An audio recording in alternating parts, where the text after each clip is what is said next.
Pregnancy दरम्यान आईकडून मिळालेले रक्त किंवा हिमोग्लोबिन स्टोअर्स बाळाला फक्त पहिले 6 महिने पुरतं, परंतु त्यानंतर आहारामधून HB वाढवण्यासाठी व्यवस्थित पोषण मूल्ये मिळाली नाहीत तर बाळाचे HB कमी होते आणि त्यामुळे त्याला ॲनिमियाची लागण होते. आहारात आपण अशा अनेक चुका केल्या जातात की त्यामुळे HB कमी होते. 6 महिन्यानंतर बाळाला आपण ज्यावेळेस सेमी सॉलिड फ्लुइड स्टार्ट करतो, जसे की भाताची पेज, वरणाचं पाणी, खिमटी, रव्याची खीर, यामध्ये HB वाढवण्यासाठी जे पोषण मूल्य आहेत ते प्रॉपर मिळत नाहीत.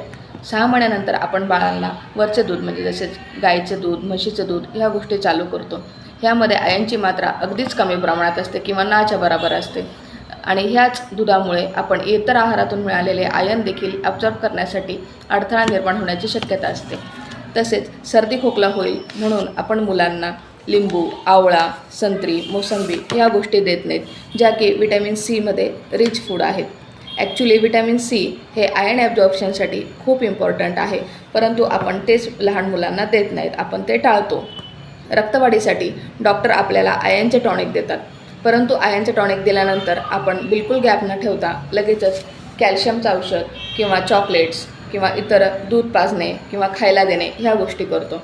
ह्यामुळे आयर्न ॲब्झॉर्प्शनची प्रक्रिया शरीरात कमी होते आणि त्यामुळे HB प्रॉपर वाढत नाही. म्हणजे आयर्नचं टॉनिक घेऊनही मुलांमध्ये HB कमी असण्याची शक्यता खूप जास्त प्रमाणात आहे.